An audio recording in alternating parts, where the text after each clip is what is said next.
members of SEAL Team 6, each man hauling 60 pounds of gear. One group planned to slide down ropes onto the roof of the house. Mark Owen's group planned to rope down into the courtyard. But Owen's helicopter crashed, and now everything was changing for the most important counterterrorism assault in U.S. history. Tell me about the crash. The pilot mentioned, I remember him mentioning in the rehearsals, like, if I have to ditch this thing, I'm going to try and put it down in this courtyard. So that's exactly what he did. You could hear the helicopter winding up. He was putting all the power on it he could, but it wasn't helping. No, nothing. Came in and impacted. Boom. Had the angle been more, the rotors would have hit the ground, snapped off, and caused us to roll.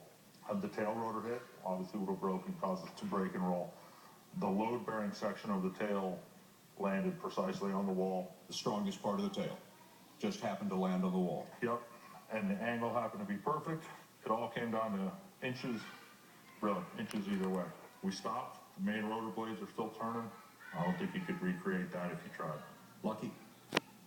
Lucky, but again, huge props to these pilots. I mean, everybody wants to meet the guy who shot Bin Laden. I want to meet the pilot. I wouldn't be there for my friend. If the pilot had not brought your helicopter down intact, would the mission have failed?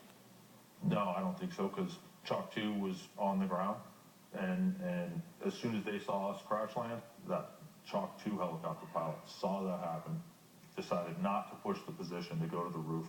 And that's one thing that Admiral McRaven said in one of our very last rehearsals, briefs, dry runs right there in Afghanistan before we launched. He stood up and he said, hey, listen, don't try any fancy stuff. Just get the guys on the ground and they'll figure it out. You mentioned in the book that one of the Army pilots that was flying your team looked to you to be about 50 years old. He was definitely a little older. But I guess in this line of work, it's experience that matters. Yeah, he's probably been flying longer than I've been alive, so nothing wrong with that. They had planned to be on the ground 30 minutes, but now they were running late.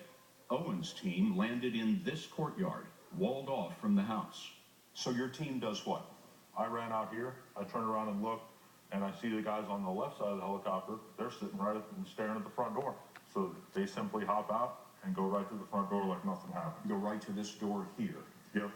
The other helicopter landed outside the perimeter wall, dropped all of its SEALs, and took off.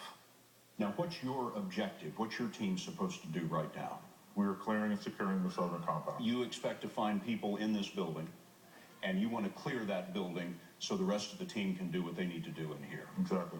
I think what SEALs are good at is what I consider pickup basketball. We all know how to play the game.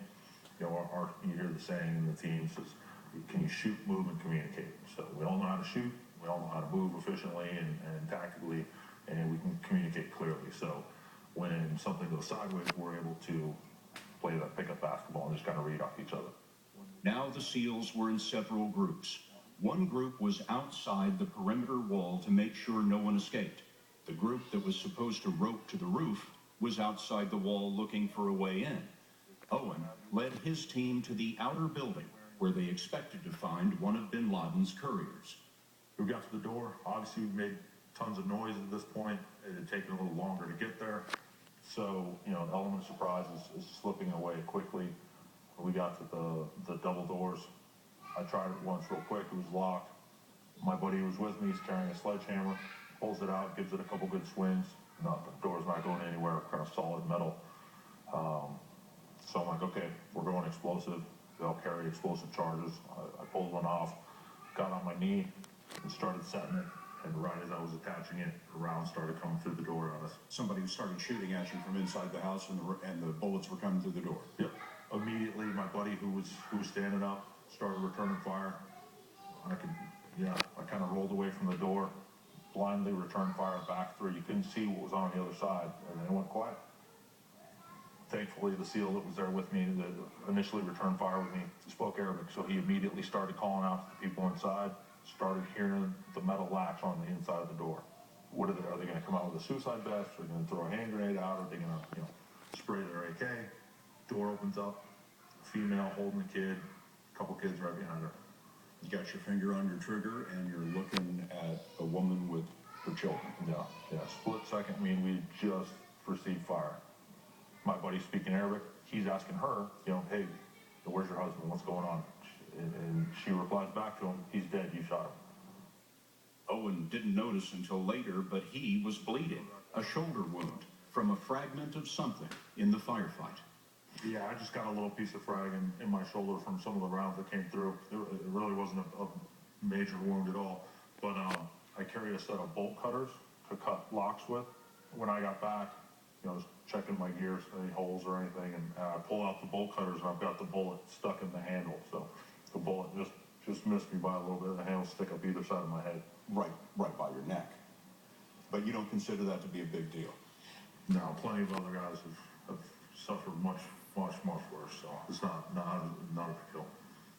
Within 5 minutes, Owen's team cleared the outer house. More SEALs entered the compound and converged on the first floor of the main building. Inside, they found another courier with an assault rifle. Those SEALs were in the process of shooting the second gunman. Right. And his wife jumped in front of it. All the women on target were very hostile. It's something very different than what we see in Afghanistan or Iraq. You typically don't see the women that are this aggressive and hostile. Even though the females had come out of this building and talked to us, they were still very combative and aggressive.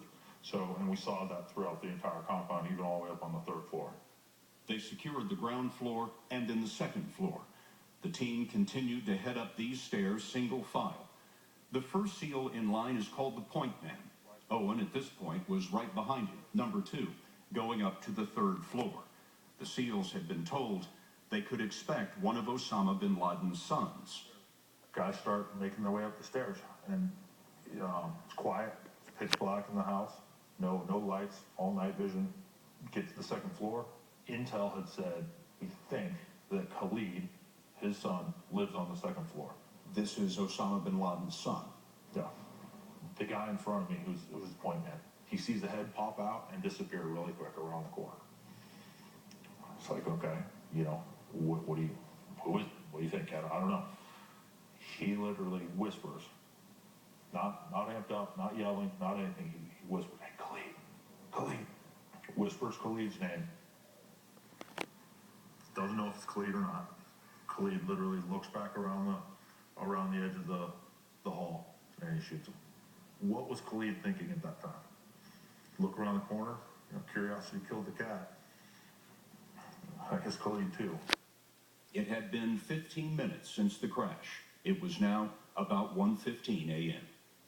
Give me a sense of what this scene is like in there. I mean, are these guys yelling and charging up the stairs? Is there a lot of action? How's it unfolding? It's not like the movies. Movies make it out to be, loud and crazy and everybody's yelling. This is what we do. We're really good at it, and so it's quiet, calm, like we've done it a million times before. We have a saying, don't run to your death. So nice and slow, and we head up the stairs. Khalid is dead on this landing. The point man is stepping past Khalid, and now you're number 2 in the stack. You're right behind the point man. Yep. I kind of trying to look around him, hear him take a couple shots, kind of see a head, somebody disappear back into the room. The point man had seen someone stick his head out a door and shot him just the way he'd shot Khalid. Yep. What did you do then? Inside the room, I could see a body laying on the ground. Over him was 2 females, real close to the door. They looked up and saw the point man. He steps in to the room, literally rushes the 2 women, grabs one under each arm, and pushes them back against the far wall. So if they did have a suicide vest on and they did blow themselves up, that wouldn't affect the rest of the guys. But it would have killed him. Yeah. You stepped into the room and saw the man lying on the floor. What did you do? Myself and the next assaulter in, we both engaged him several more times and then rolled off and then continued clearing the room. When you say you engaged him, what do you mean? Fired. You shot him? Yeah. He's still moving. A little bit, but you couldn't see his arms, couldn't see his hands. So he could have had a hand grenade or something underneath his chest. So after Osama bin Laden is wounded, he's still moving.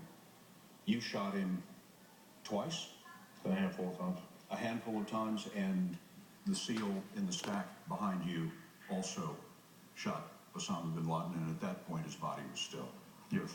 Did you recognize him? No.